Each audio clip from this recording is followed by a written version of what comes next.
This book 100% has my heart, and you're going to love it too. It's so heartwarming.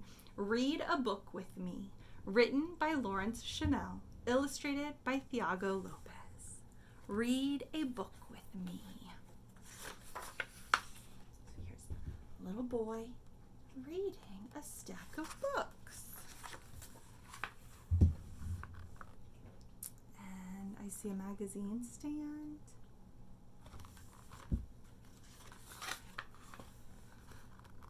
And the little boy has gone to his drawers and picked out some books. He's got lots of books, huh? What do you think he's going to do? Remember, it's called Read a Book with Me. Is he going to read it by himself? Read a book with me. One bright morning, Antonio wanted to have an adventure. He grabbed his favorite book. But an adventure is more fun if it's shared, so he went in search of someone to read with him. Antonio asked his mother, "Will you read a book with me?" What do you think his mom's going to say? No? Why? What is Mom doing? She's pretty busy with the dishes. I can't right now. I'm busy, his mother said. But later tonight we'll read together. Okay, so she's going to read with him, just not right now. Do you think that's going to satisfy Antonio? Antonio went down to the street. He wanted to read his book now, not later. He looked around for someone to read his favorite book with him. Do you see anybody around? Yes, there's an old man right here. But I noticed that this old man is wearing dark glasses and he has a cane or a stick in his hand. What do you think about this old man?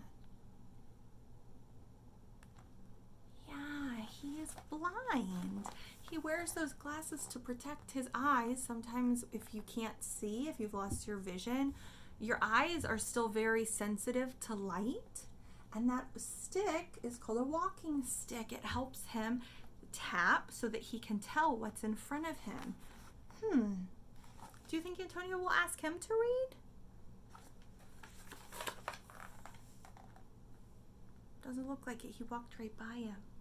Antonio entered the store beneath his apartment and asked the baker, "Will you read a book with me?" "I can't right now. I'm busy kneading bread," the baker said.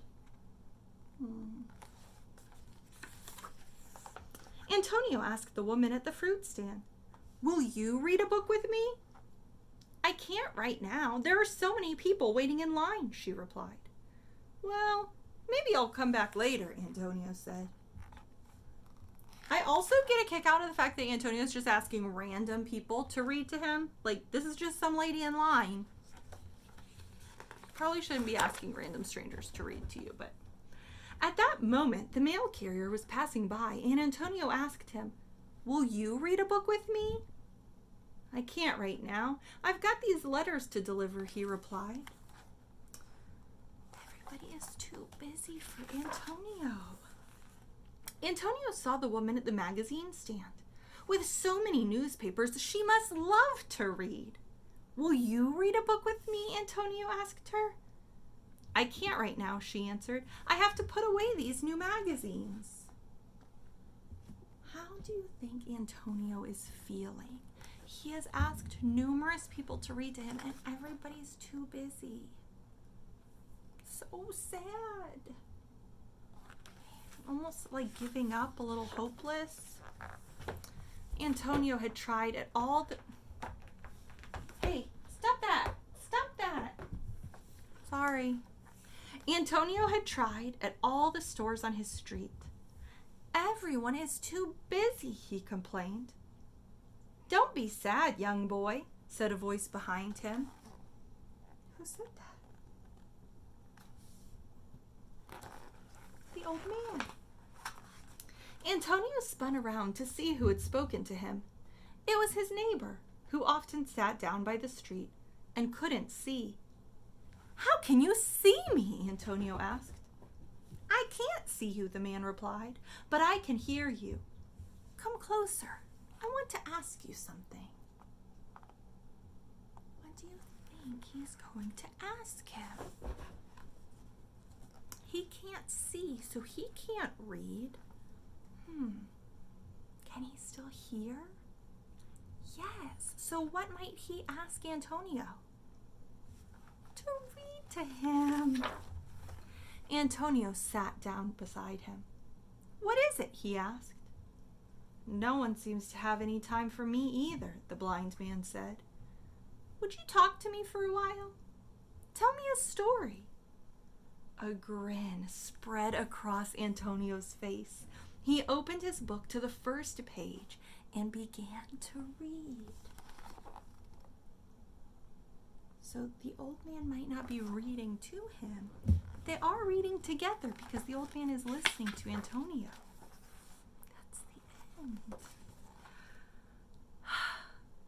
So at the beginning I said that this book has my heart. It gives me such feelings of warmth because I love a couple of things. One, I love that Antonio loves to read. He goes up to anybody and everybody asking to read with him. But I also love that the old man, his neighbor, even though he's blind, he's still a human. He still feels and hears everything that's going on. And so while Antonio initially dismissed him and didn't ask him if he wanted to read together, the old man was like, I'd really just like somebody to talk to me. So maybe there's somebody who'd be willing to listen that you wouldn't expect.